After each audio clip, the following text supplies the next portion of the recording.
السلام عليكم.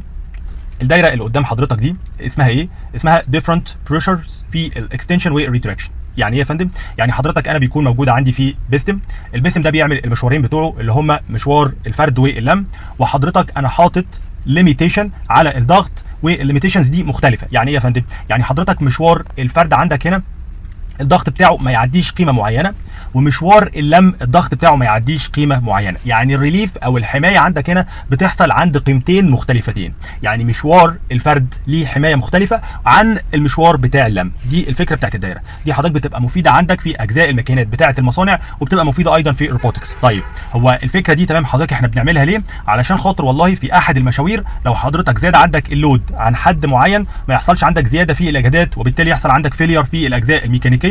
فالهدف ان انا بحمي الاجزاء الميكانيكيه بتاعتي من زياده الاستريسز، وبالتالي ممكن يحصل الميكانيكال فيلير.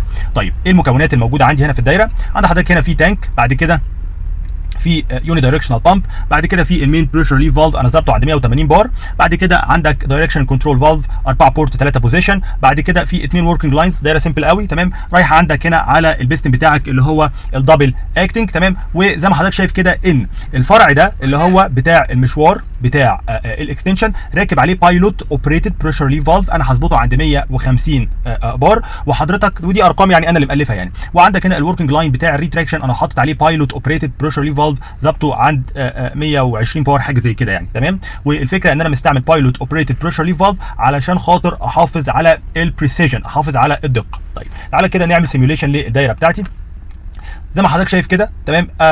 بمنتهى البساطه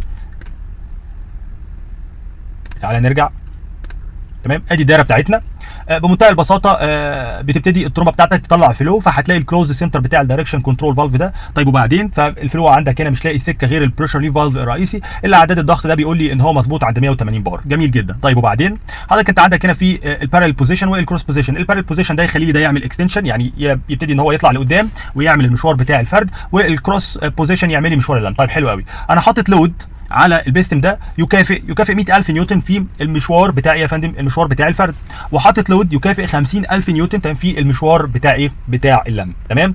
طيب لو انا جيت عندك هنا وحاولت ان انا تعالى كده نخليها في السلو موشن، وحاولت ان انا افرد، فايه اللي هيحصل؟ الفلو هيبتدي ان هو يطلع يزق عندك المكبس بتاعك. طيب اللود اللي قدام المكبس بتاعك ده معلم معاك ضغط قد ايه؟ معلم معاك تقريبا 130 بار. طيب والراجل الطيب ده مظبوط عند ايه؟ مظبوط عند 150 بار. فاذا تمام الراجل ده هيفضل قافل لحد ما حضرتك تمام اللود بتاعك يبتدي ان هو يجيب الاند ستروك، وبعدين يبقى فاتح فيهرب عندك هنا الفلو الى التانك. يبقى اذا هو قدر يعمل مشوار الاكستنشن على الرغم من ان الحمل اللي قدامه يكافئ 100000 نيوتن. ليه يا فندم؟ لان حضرتك انا قايل له ان الليميت بتاعك هو 150 بار، بينما حضرتك ال 100000 نيوتن دول طلعوا يكافئوا 130 بار، فانت حضرتك هنا جوه الليميت، فانا قدرت اعمل المشوار بتاعي يا فندم بتاع الاكستنشن. طيب هل اقدر اعمل الريتراكشن؟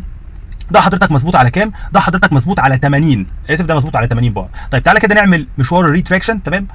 ايه اللي حصل بقى يا فندم؟ تمام وانس ان هو حضرتك جيت تعمل المشوار بتاع الريتراكشن، فعندك هنا ابتدى الفلو ان هو عايز يطلع، وبعدين طلع لا قدام منه ريزيستنس. الريزيستنس دي قد ايه يا فندم؟ الريزيستنس دي اللي هي تكافئ ال 50000 نيوتن. طيب ال 50000 نيوتن دول هيطلعوا كام بار؟ والله ممكن يبقوا اعلى من ال 80 بار. طيب تعالى كده نشيك عندك هنا مع البريشر ريليف فالف اللي هو البايلوت اوبريتد ده هو مظبوط على 80. فوانس ان هو مظبوط على 80 والريزيستنس عندك هنا اعلى من 80، فابتدى يفتح عندك هنا البايلوت اوبريتد بريشر ريليف فالف ده قبل ما اللود ما يبتدي ان هو يتحرك، وبالتالي كل الفلو اللي طلع عندك هنا هرب الى التانك، وبالتالي اصبح عندك المكبس بتاعك ثابت مش بيتحرك، على الرغم من ان انا حاطط البوزيشن بتاع الريتراكشن اللي هو الكروس بوزيشن وعايز المكبس يرجع تاني. تمام كده. يبقى اذا دي نقطة مهمة جدا يا فندم.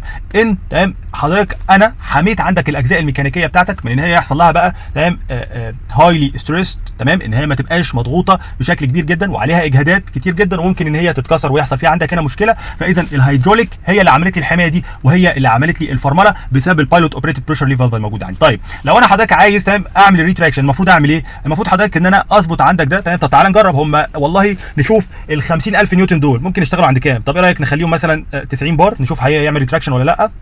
90 بار تمام سمح ان هو يعمل عمليه الريتراكشن. ليه يا فندم؟ يبقى اذا لان ال 50000 نيوتن دول تمام طلعوا اقل عندك من ال 90 بار، فينفع ان انا اعمل عمليه ريتراكشن. يبقى اذا على حسب ظبطه البايلوت اوبريتد بريشر ريليف فالف اللي موجوده عندك هنا انا بتحكم تمام هل البيستن بتاعي ده يقدر يزق اللود ده او يسحبه ولا لا، حمايه للاجزاء الميكانيكيه، لان وارد يكون في عندك هنا ميكانيكال لينك متوصل عندك على البيستن بتاعك، وبالتالي تمام انا مش عايزه يشيل الحمل ده، فاذا الهيدروليك هي اللي بتعمل لي هذه الحمايه تمام. لان انا لو حطيت عندك هنا ضغط عالي ممكن الحديد هو اللي يتكسر، بينما عندك هنا تمام الهيدروليك ما عندهاش اي مشكله خالص، احنا في البريشر ده نقدر ان احنا نرفع لك الحمل، بينما الحديد اللي موجود عندك هو اللي ممكن ما يقدرش يشيل الحمل. يبقى اذا هي دي الفكره بمنتهى البساطه تمام. اتمنى تكون الفكره دي وضحت، وحضرتك كده عرفت تمام ان انت تقدر تحط بريشر ريليف فالفز على الوركينج لاينز بتاعه المكبس بتاعك، وتظبط كل واحد عند قيمه مختلفه، بحيث حضرتك في الاخر تمام تقدر تحدد والله مشوار الفرد تمام عند ضغط قد ايه، مشوار اللم عند ضغط قد ايه. طيب لو عدينا هنبطل نعمل هذه المشاوير. في نهايه الفيديو ده اتمنى تكون استفدت، ان شاء الله باذن الله اقابلك في فكره جديده. السلام عليكم.